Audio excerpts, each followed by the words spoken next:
Salut frères et sœurs, restez bénis, que la paix demeure avec vous. Donc voilà, la marche en Christ, c'est la marche la plus complexe qui existe sur Terre. Vous pouvez prendre toutes les philosophies au monde, vous pouvez les réunir en une religion, ça sera encore plus facile de marcher que de marcher en Christ. Les chrétiens qui disent en général, ouais, viens à Christ, tu vas voir, c'est facile, c'est cool, nanana. Ils vous mentent.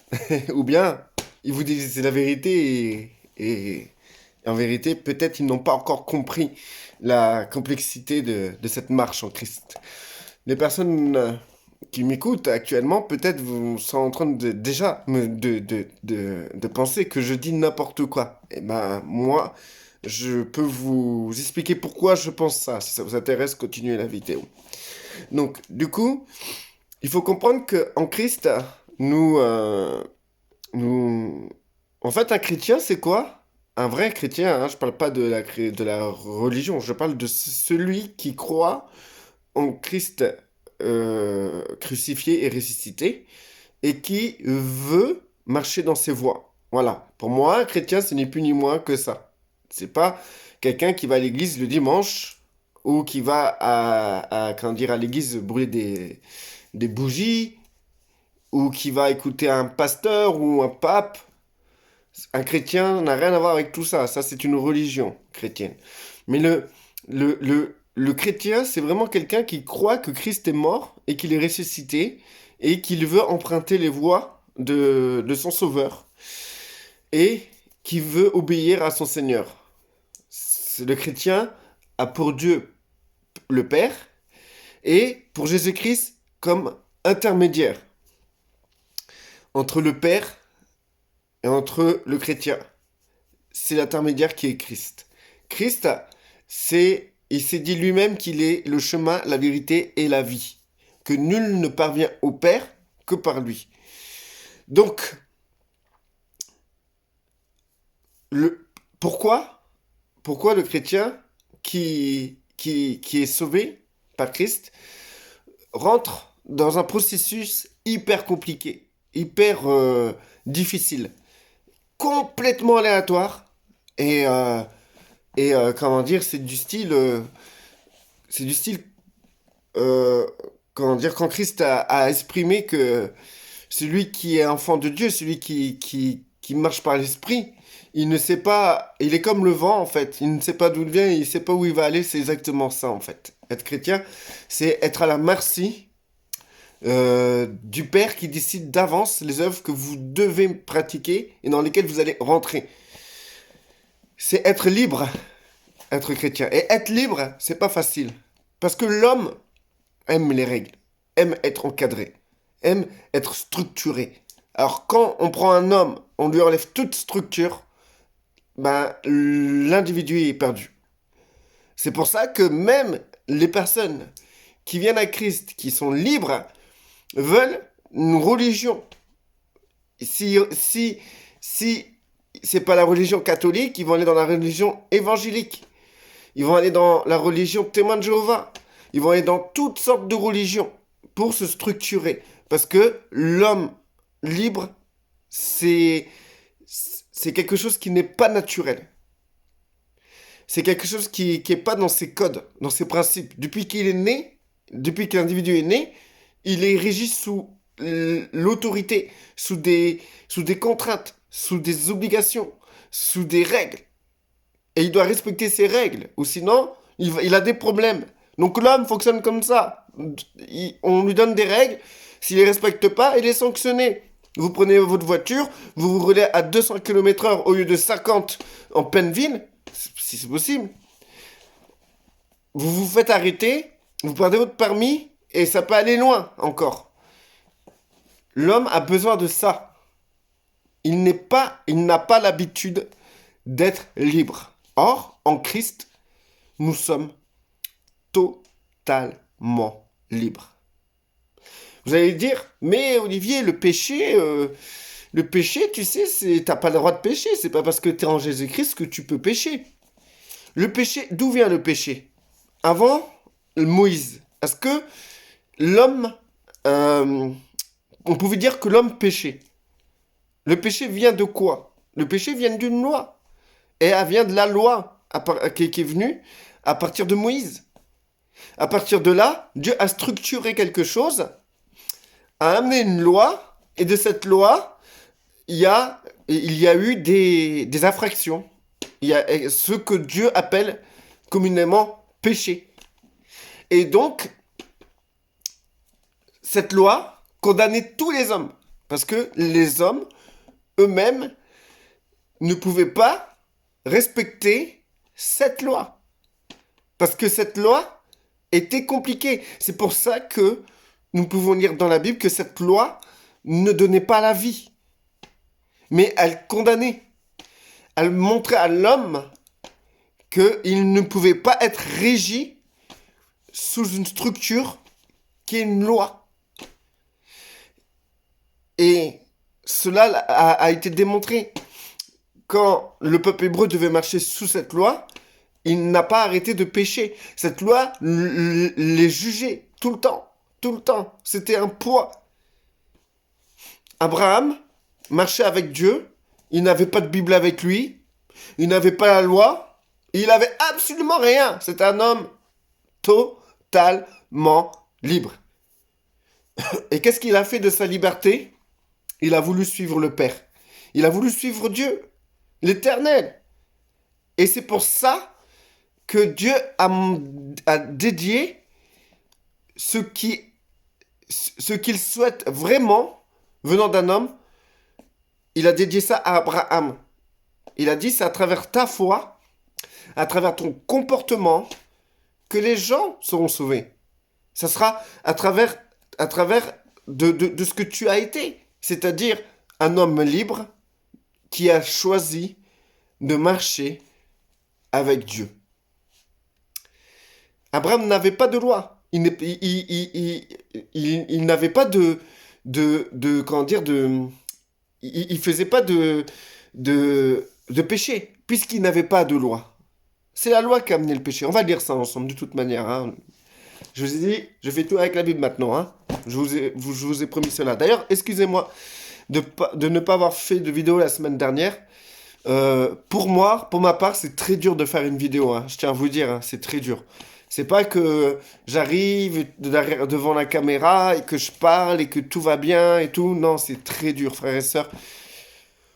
Il faut que je me donne le courage déjà, parce que je suis un homme libre. Et si je le fais, c'est parce que j'ai choisi d'obéir à Dieu. Et parfois, dans la vie, c'est très dur d'obéir à Dieu. Peut-être pour vous, c'est facile, mais pour moi, c'est très dur. Parce que je suis tellement libre, je profite tellement de ma liberté, que obéir à Dieu, ça reste quelque chose de compliqué. Donc pourquoi, justement, je disais que la vie chrétienne, c'est compliqué? C'est simple. Parce que, en fait, le fait que Christ est venu et il a été crucifié sur la croix, et que Dieu a déclaré que ceux qui seront sauvés, c'est pas ceux qui vont pratiquer la loi, parce que tous ceux qui pratiquent la loi sont en mode péché devant moi. Et aucun pécheur ne mérite d'être sauvé. Aucun pécheur, car le salaire du péché, c'est la mort. Donc tout homme est déjà condamné à mort. Donc Dieu n'a pas décrété que l'homme serait sauvé à travers la loi, mais il a décrété, selon la promesse qu'il a faite à Abraham, que les nations seront sauvées à travers lui, à travers sa foi. Donc, il a décrété que celui qui croit en Christ sera affranchi de la loi. Totalement. Il sera affranchi totalement de la loi. Et cette personne sera totalement libre du péché. Il ne sera plus sous le péché. Il sera totalement libre. Et s'il croit en son Fils, hein, s'il vient par la foi comme un être libre, parce que tout homme est libre de croire en Christ ou pas, c'est notre seule part de liberté que nous avons réellement sur terre. Parce que si nous sortons de ce contexte qui est de croire en Christ d'une manière libre, Nous sommes encadrés de lois. Nous sommes partout sous des lois. Que ce soit la loi de Moïse, qui nous condamne chaque jour, que ce soit toutes sortes de lois et de responsabilités, l'homme est esclave dans tous les domaines. Mais celui qui a pris la décision de dire, moi, je veux croire en ce Jésus-Christ qui a été crucifié sur la croix et que Dieu a ressuscité des morts. J'ai décidé de croire, d'avoir la foi en vis-à-vis de ça. Cette personne a pris librement le choix de croire en cela. Et tous ses péchés lui sont amputés. Et le voici libéré de toute chose. Il ne fait plus partie du royaume terrestre avec toutes ses lois et ses complications, malgré qu'il vit dans ce royaume. Mais il fait partie du royaume des cieux qui est la totale grâce et la miséricorde de Dieu. L'amour de Dieu et même ses œuvres lui sont servies sur un plateau. Toutes choses lui sont servies sur un plateau. Il a juste à se servir. Ce qui est compliqué maintenant, c'est la psychologie de l'homme. C'est-à-dire que l'homme libre, il ne sait pas comment faire. Il est perdu, il n'a jamais été libre. Il n'a jamais été... c'est comme genre au temps de l'esclavage, quelqu'un qui est né dans une famille déjà esclave et qui grandit en tant qu'esclave, du jour au lendemain, on lui dit, bah écoute, tu es libre. Le plus souvent, qu'est-ce qu'ils faisaient dans le passé les esclaves, ce que j'ai pu lire quelque part, c'est qu'ils restaient dans les familles, mais libres. Ils restaient dans les familles qui les asservissaient, mais d'une manière libre. Parce qu'ils ne savaient pas où aller. Ils ne savaient pas quoi faire. Ils ne savaient pas c'était quoi, comment gérer leur liberté. Ils avaient même peur de la liberté de la grandeur de cette liberté. Donc ils continuaient à servir leur maître. Donc, c'est un peu ça, on est un peu comme ça en fait. Du coup, on est rassuré de rester sous le couvert de cette loi qui nous a servissé. Donc on fonctionne, les chrétiens fonctionnent sur le fait que sur cette condamnation qui a été avec Adam et Ève de ce fruit de la connaissance du bien et du mal en disant ça c'est bien, ça c'est mal, ça c'est bien, ça c'est mal, ça c'est bien, ça c'est mal. Ou par rapport à la loi de Moïse qui condamne tout plein de trucs en disant ouais ça c'est péché mon frère, tu as péché mon frère. Mais non, ton frère n'a pas péché car ton frère est sous il est sous la grâce. S'il est sous la grâce, c'est parce qu'il n'est plus sous la loi. Et s'il n'est plus sous la loi, comment tu peux dire qu'il a péché?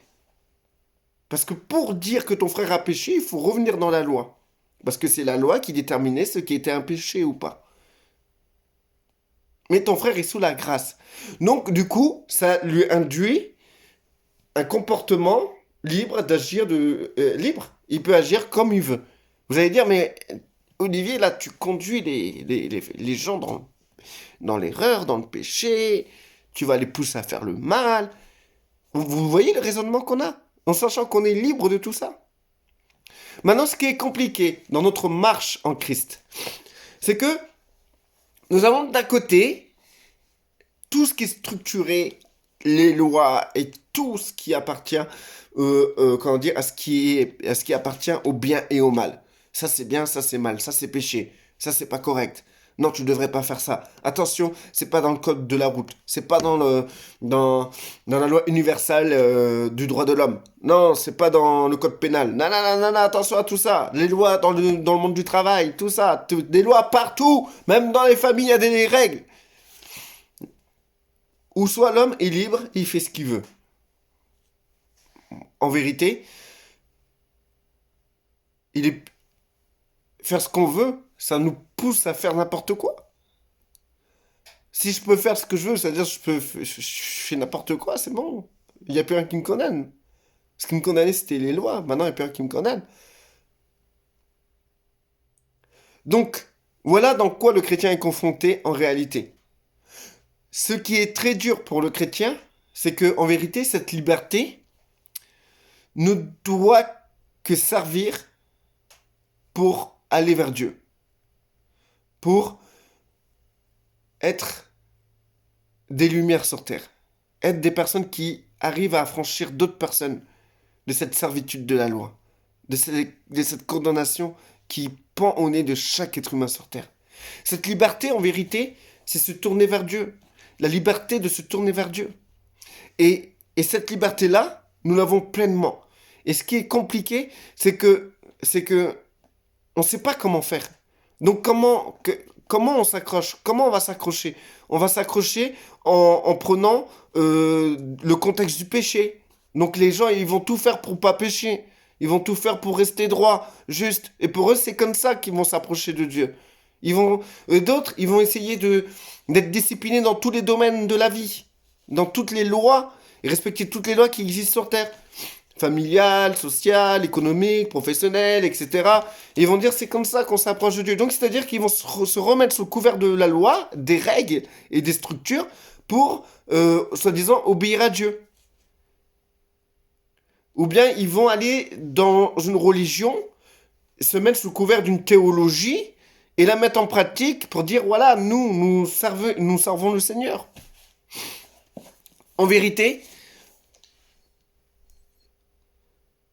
nous avons aucunement besoin de faire tout ça pour servir Dieu, pour lui plaire. Qu'est-ce qu'on doit faire alors? Comment pourrions-nous vivre pleinement cette liberté? Cette liberté, en vérité, c'est quelque chose que vous devez comprendre dans votre vie et pouvoir l'assimiler partout.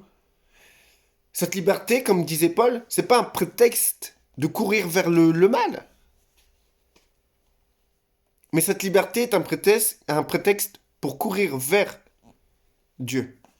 Comme Abraham. L'exemple parfait, c'est Abraham. Abraham était un homme totalement libre. Il n'y avait aucune loi pour Abraham. Aucune loi. Mais ce qui faisait la fierté de Dieu, c'est que Abraham, malgré sa liberté, il voulait aller vers Dieu. Il voulait la volonté de Dieu. Et c'est ça que nous devons chercher. C'est-à-dire, prendre l'exemple d'Abraham. Il faut plus avoir peur d'être sous le couvert du péché, ou parce que tu as fait le mal, tout ça, nanana, etc., que tu te caches comme Ève et Adam après avoir mangé le fruit de la connaissance du bien et du mal, parce que tu as honte. Non, parce que Dieu te condamne même pas de ce que tu as fait. Mais par contre, il attend de toi que tu veuilles sa volonté dans ta vie. Et que tu accomplisses les œuvres qu'il a préparées d'avance pour toi. C'est simplement ça que Dieu désire de ta liberté. C'est tout.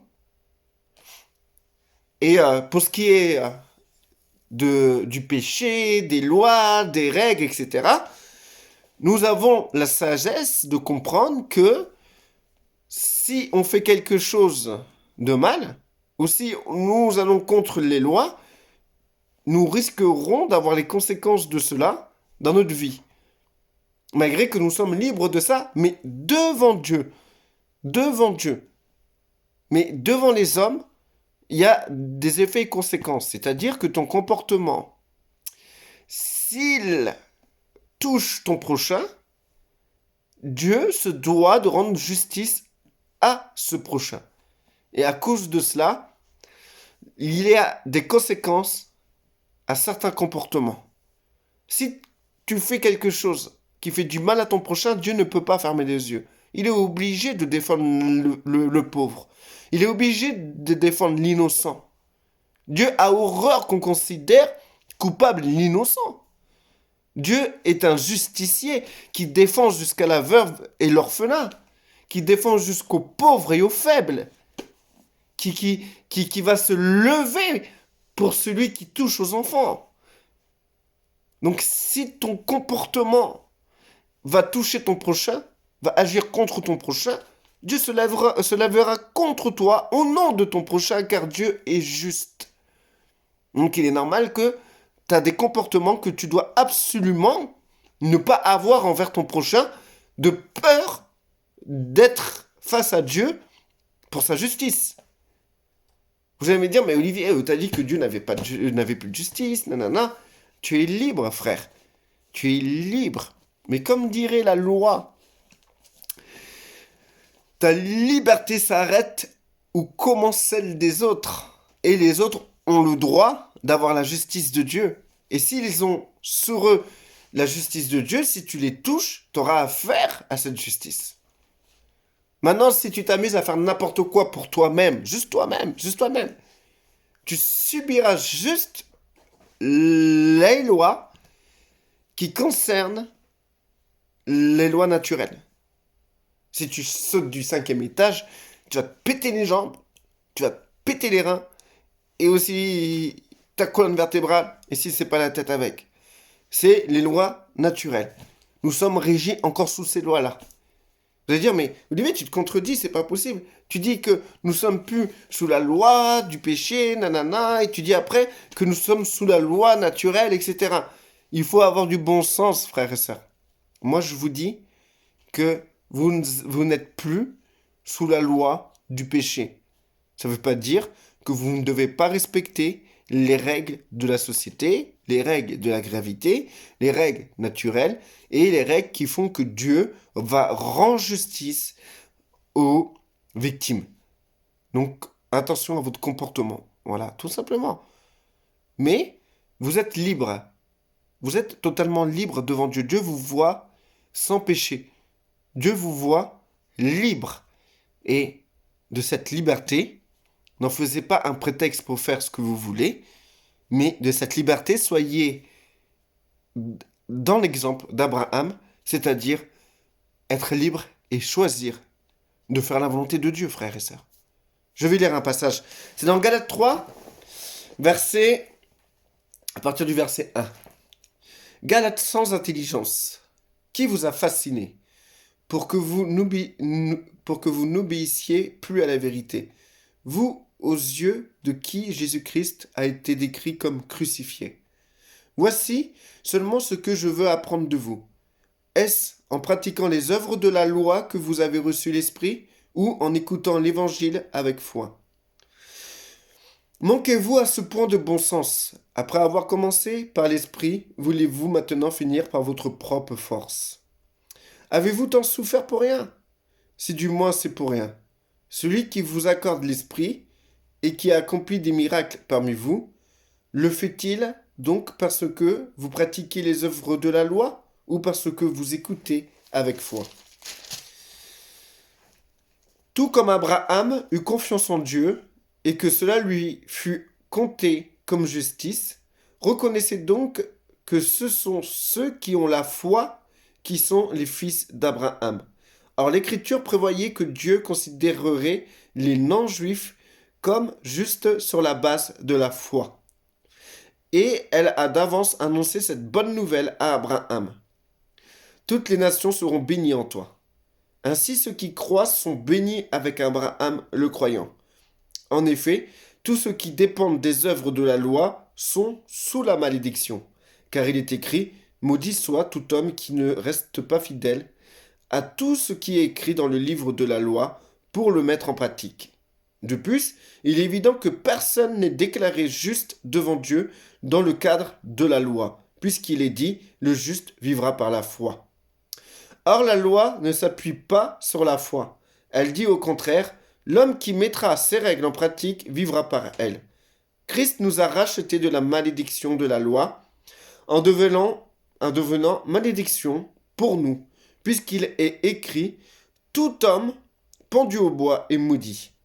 C'est ainsi qu'en Jésus-Christ, la bénédiction d'Abraham touche aussi les non-juifs et que nous recevons par la foi l'Esprit qui avait été promis. C'est un peu long, mais c'est très intéressant, je vous conseille de rester jusqu'au bout. Frères et sœurs, je parle ici selon les règles humaines. Quand un testament est établi par un homme, personne ne peut l'annuler ni lui ajouter quelque chose. Or, les promesses ont été faites à Abraham et à sa descendance. Il n'est pas dit et aux descendances, comme s'il s'agissait de plusieurs, mais c'est d'une seule qu'il s'agit, à ta descendance, c'est-à-dire à Christ. Voici ce que je veux dire. Un testament que Dieu a établi.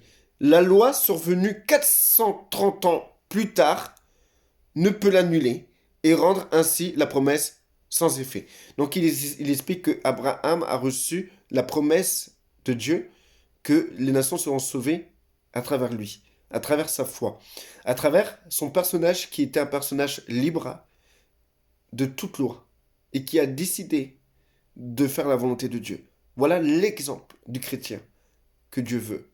Et donc du coup, il est écrit que la loi qui est survenue 430 ans plus tard, après Abraham, ne peut l'annuler et rendre ainsi la promesse sans effet.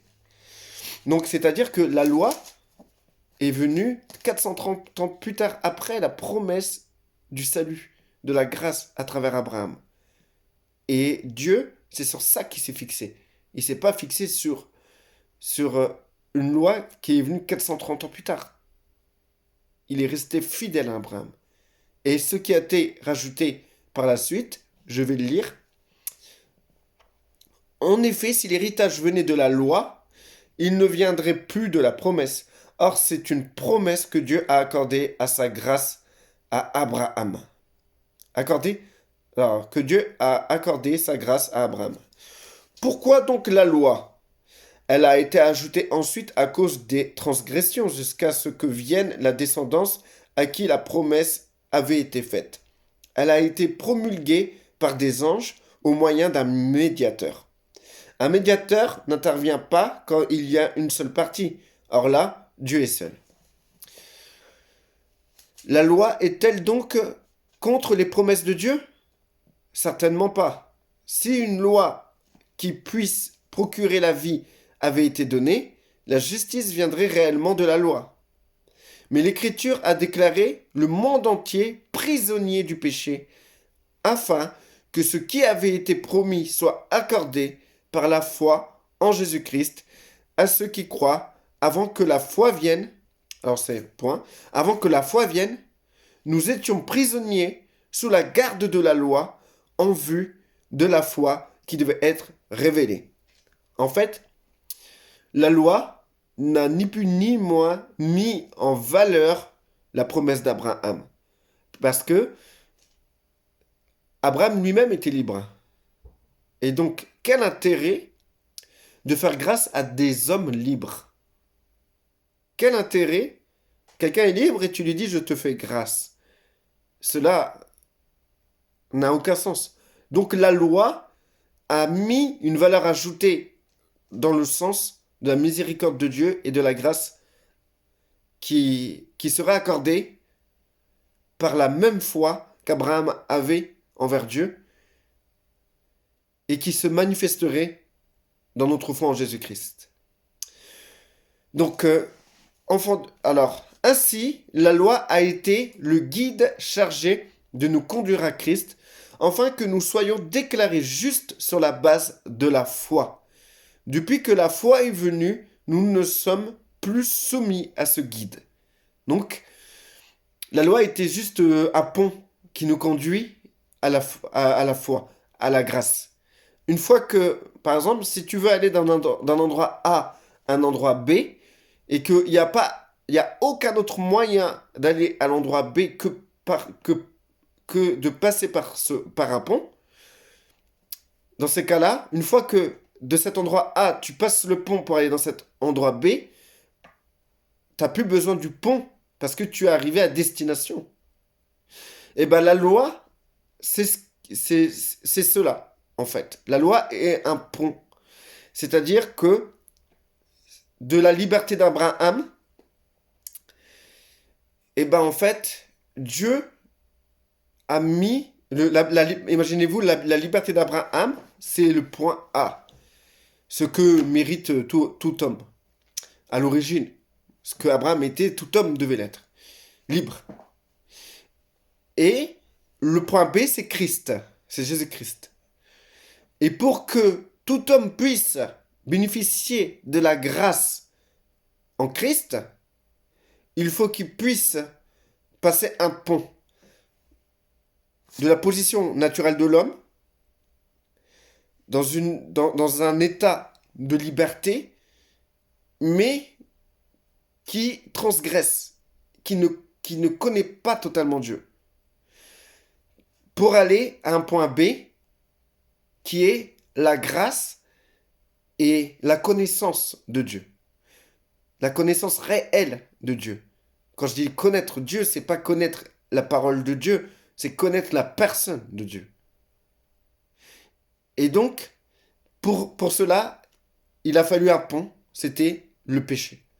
Que l'homme comprenne c'est quoi les transgressions, comment on se comporte devant Dieu, que notre état était un état de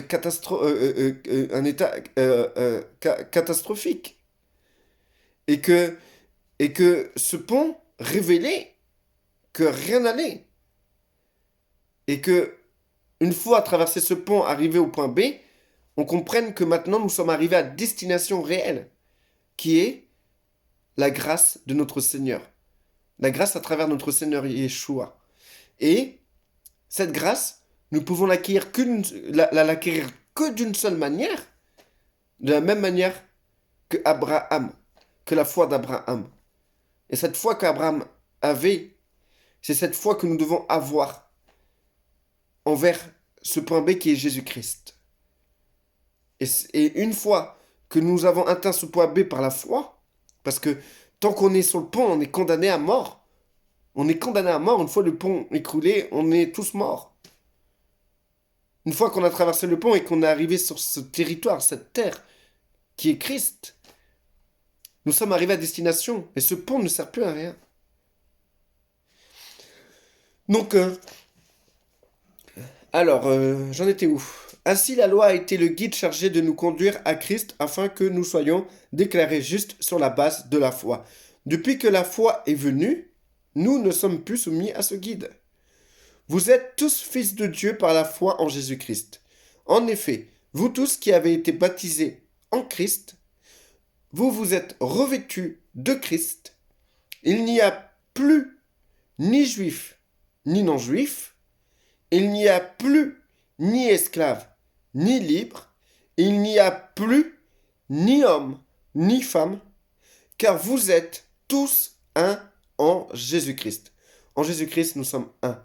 Il n'y a ni homme ni femme, ni juif ni non-juif, ni noir ni blanc. Donc tous ceux qui font l'apologie là, de la race noire, ou l'apologie de la race chinoise, ou l'apologie de la race blanche, c'est des gens qui ne sont pas en Christ. Parce qu'en Christ, il n'existe rien de tout ça. Donc, si vous appartenez à Christ, vous êtes donc la descendance d'Abraham et vous êtes héritier conforme à la promesse. Donc, je pense que j'ai fini le chapitre. Ouais, j'ai fini le chapitre.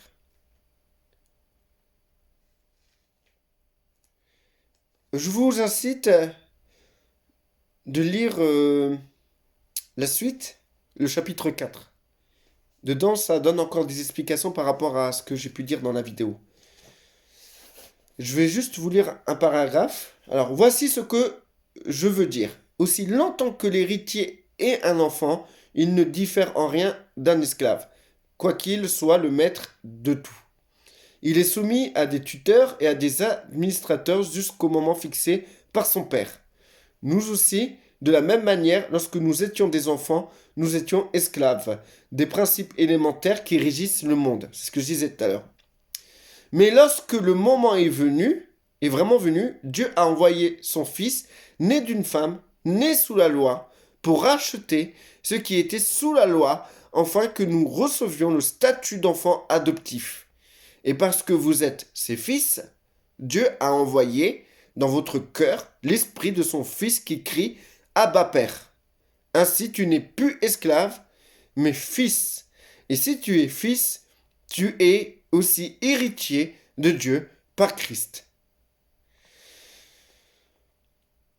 Après, bon, je vous encourage de lire la suite, hein. Donc, voilà, frères et sœurs. Pourquoi c'est dur de marcher en Christ? Parce que il faut apprendre à marcher en tant qu'homme libre. Homme libre, frères et sœurs. Et ça, c'est très dur de marcher en tant qu'homme libre. Nous voulons toujours être structurés, encadrés par des règles et des lois, que nous sommes libres. Si vous obéissez à certaines lois administratives, des lois de cette société, c'est parce que vous avez du bon sens. Parce que vous vivez dans un, par exemple, quand vous allez dans une maison, par exemple. Par exemple, vous allez dans une maison, vous êtes invité chez quelqu'un. Les personnes vous disent comme ça que chez nous, on enlève nos chaussures. Vous allez faire quoi? Vous allez dire, ah ben moi je suis libre, je garde mes chaussures. Et si la personne dit, mais pourquoi tu n'enlèves pas tes chaussures? Bah, je suis libre, moi, en Jésus-Christ. Je suis libre.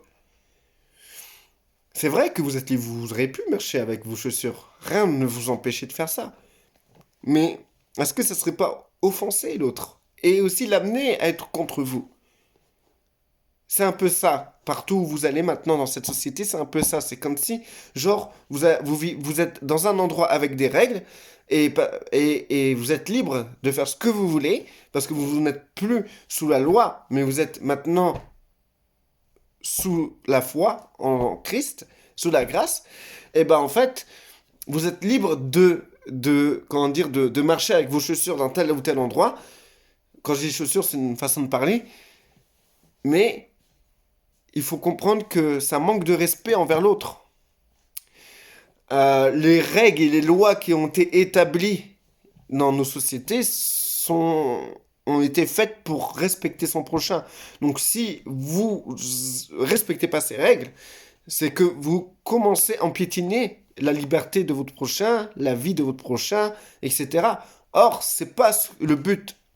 Le but que Christ nous a fixé en nous donnant ces deux commandements, d'aimer Dieu et d'aimer son prochain comme soi-même.